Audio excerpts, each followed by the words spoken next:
เอาลูก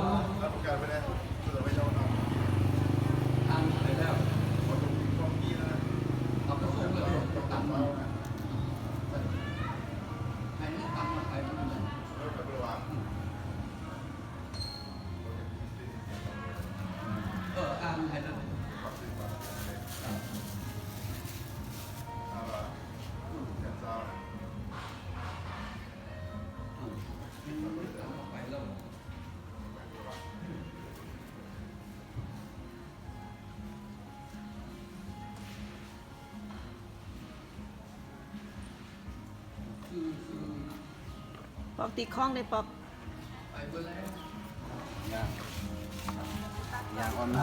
โอกาสดีนาทีทองเวลานี้กันนับเจ้ามองเข้ามาแล้ว5 โมงกว่าแล้วซึ่งกับขอเชิญบรรดาท่านพ่อแม่พี่น้องออกตนญาติโยมผู้มาห้องมาดูแล้วปริมาเลาะเรียกเมืองในทั่วให้เถิงวัดป่าเพื่อเขาหนองพับแสงดินแดงศักดิ์สิทธิ์กว้างใหญ่ไพศาลดังนั้น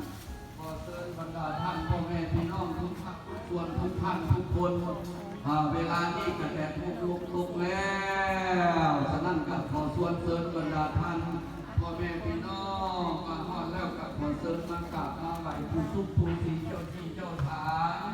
พร้อมด้วยทางเรื่องนั้นผู้พนาศีสัตนานาภูมิลูกออกกันแม่อยู่ในรถประกาศพอบอลเลยมาจะมาซื้อดอกไม้ดอกไม้ดอกตอกมาแล้วก็มาขอพรเด้อ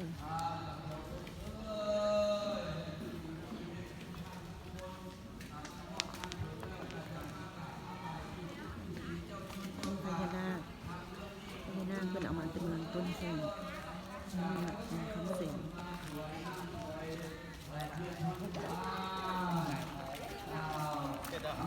ไปเลยคนมีบุญแท้กินลายแล้วมันเมา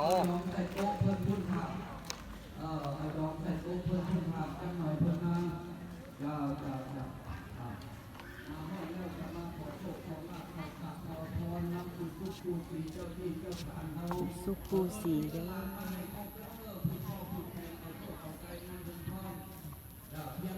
พญานาคเพิ่นเอามาเป็นเงินต้นแข่งอยู่วัดหนองคำแสนเด้อนี่แหละพี่น้องเอ้ยงามแท้งามมา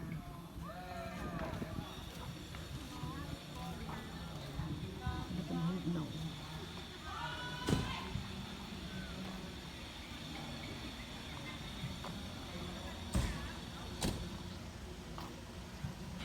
อันนี้ก็เป็นบอนวายอีกบอนหนึ่งอันนี้ก็เป็นบอลวายอีกบอลหนึ่ง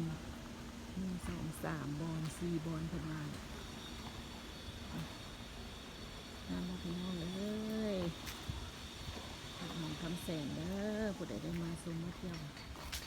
นะกลับมาเบิ่งเด้องามหลายมีบอลนังตัวเห็นไม่ให้แขกคนนังชมนังเองนี่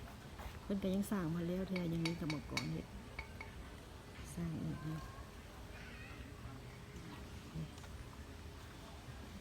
เดี๋ยวสิพายางไปเบิ่งวังเพิ่น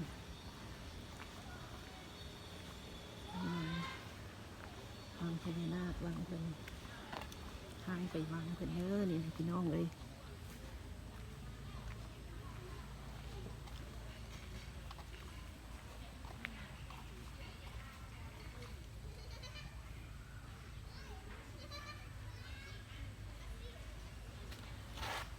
สบายดีค่ะแค่ผู้มีเกียรติที่ฮักแพงค่ะเราเจ้าของห้างทุกคนก็จะบสุภาพในไทยเพิ่มที่ราคาการงานติดต่อกันภารกิจ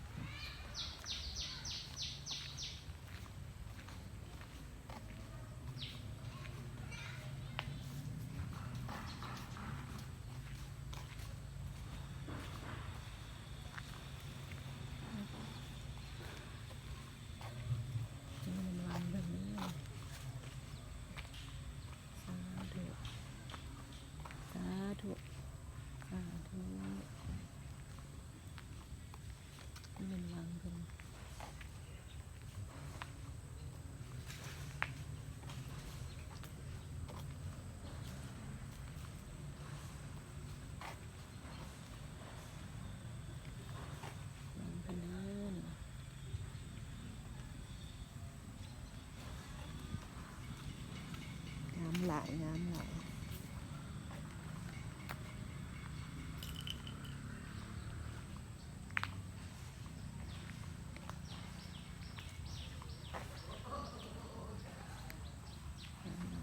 เอาแค่นี้ก่อนเด้